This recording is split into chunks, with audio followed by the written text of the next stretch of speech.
Dios les bendiga, bienvenido a la Biblia en un año, día número 227. Estamos en el libro de los Salmos, hoy es domingo, si empezaste esta jornada con nosotros desde el principio y nos tocan 5 capítulos, por lo cual vamos a considerar los Salmos 3 al 7.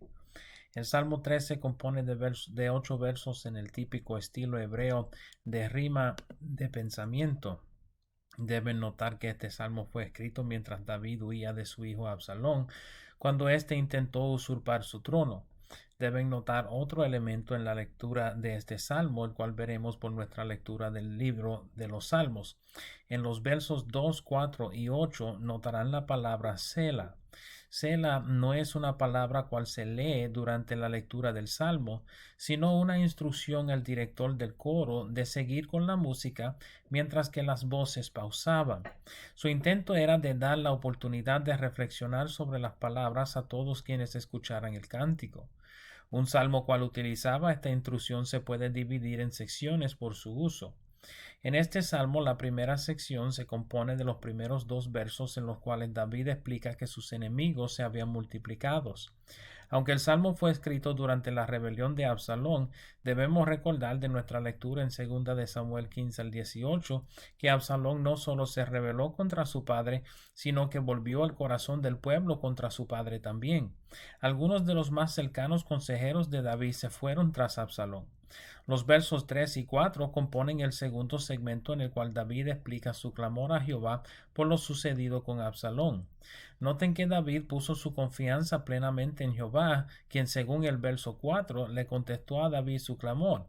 No sabemos si este salmo fue escrito solo durante el asunto con Absalón o si fue escrito luego del, del suceso con Absalón.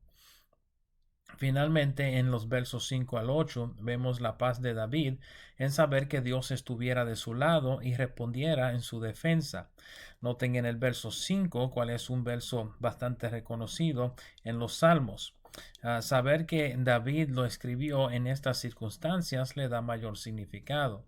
Noten que el salmo termina con un último cela en el cual David aparentemente deseaba reflexionar sobre sus circunstancias y la próxima respuesta de Dios.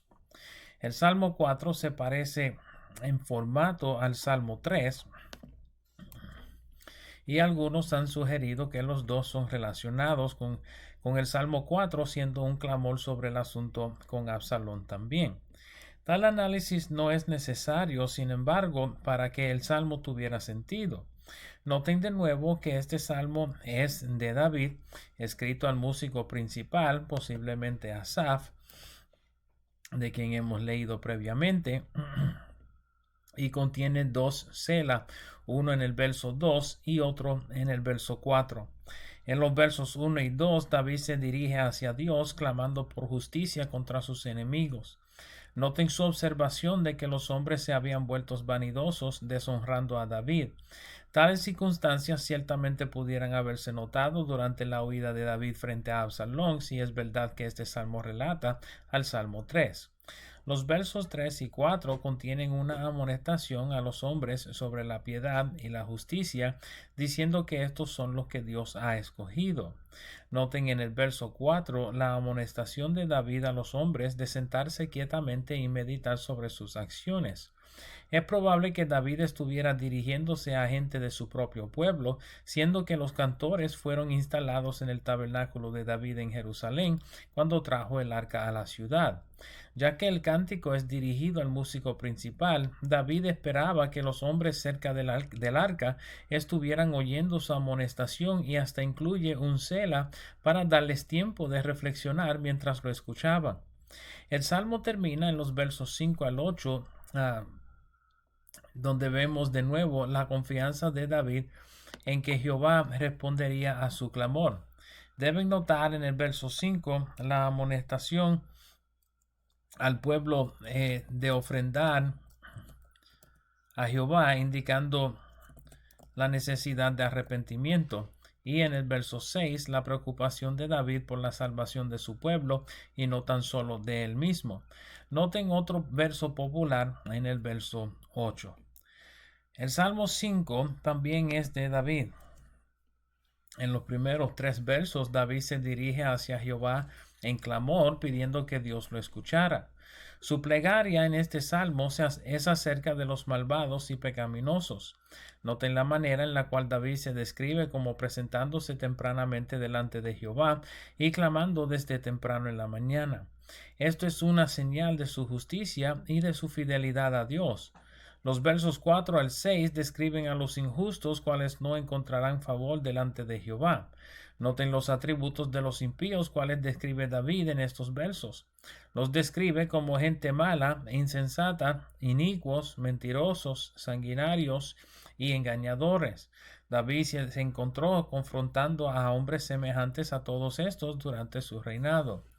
En los versos 7 y 8, David le pide a Jehová que lo mantuviera en el camino correcto y agradable a Jehová. Hace un contraste entre él mismo y los que acababa de describir. El capítulo termina en los versos 9 al 12 con un contraste entre los injustos y los justos. Los impíos serán castigados por Dios, mientras que los justos serían bendecidos por Dios. En ciertas maneras, David también atenía a una teología de retribución, cual veremos más adelante también, aunque un estudio más profundo de su teología nos revelaría mayor entendimiento sobre el trato de los justos y los injustos. El Salmo 6 comúnmente es atribuido a David y es considerado el primero de 7 salmos de penitencia o arrepentimiento. Noten la condición en la cual se encontraba al escribir el salmo. En el primer verso siente que ha provocado la ira de Dios con sus acciones. A la misma vez, en el verso 2 se encuentra enfermo, posiblemente apercibía que su enfermedad fuera juicio de Dios. En el verso 3 menciona perturbación espiritual o emocional. En el verso 6 explica su llanto de noche, probablemente por su angustia sobre algún asunto cual enfrentaba. En el verso 7 describe que lloraba por sus angustiadores. El Salmo nota la aparente indiferencia de Dios brevemente en los versos 3 al 5. Noten la pregunta en el verso 3 cuestionando cuándo Dios interviniera en su circunstancia. Clama a Dios por socorro en el verso 4.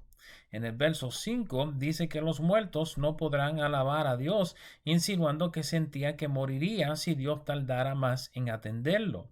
Sin embargo, en medio de todas estas circunstancias y angustiado por lo que sucedía, escribe en los versos 8 al 10 acerca de su confianza en ser restaurado por Dios y vindicado frente a sus enemigos.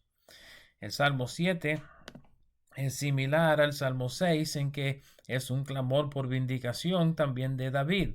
David es pensado haber escrito unos 73 salmos, tal vez más. Algunas versiones incluyen la introducción del Salmo 7 al final del Salmo 6. Noten que este salmo es con respecto a las palabras de Cus benjamita. No hay más mención de Cus benjamita en la Biblia, pero se cree que Cus haya sido un seguidor de Saúl, fiel a su amo y opuesto al reinado de David. La primera sección del Salmo, en los versos 1 al 5, contiene el clamor a Dios por salvación de sus enemigos, cual nos indica que Cus estuviera siendo de molestia para David. Noten en el verso 3 que David aceptaría que el suceso fuera castigo por algo que él hubiese hecho, y en el verso 4 parece indicar lo que las palabras de Cus causaron para David. Estando en paz con él, le hizo daño de alguna manera. En el verso 5, sin embargo, David retiene su honra, por lo cual pide justicia. Noten el Sela al final del verso 5. Los versos 6 al 16 contienen un contraste entre el justo y el impío, mientras a la vez describen a Dios como justo juez entre los dos. Noten de nuevo las indicaciones de la teología de retribución durante la lectura de este salmo. Aunque David reconoce ciertamente la justicia de Dios, lo mira mediante el lente de retribución durante la vida de los malvados. Sin embargo, en su propia vida fue testigo de varios quienes no recibieron lo que David hubiese pensado ser su justa recompensa. Para David, la justicia de Dios siempre prevalecería, por lo cual termina el Salmo en el verso 17 con una alabanza a Jehová por su justicia. Estos han sido los Salmos 3 al 7. Espero el video les sea de provecho y nos veremos por esta parte otra vez mañana. Dios me los bendiga, Dios le guarde.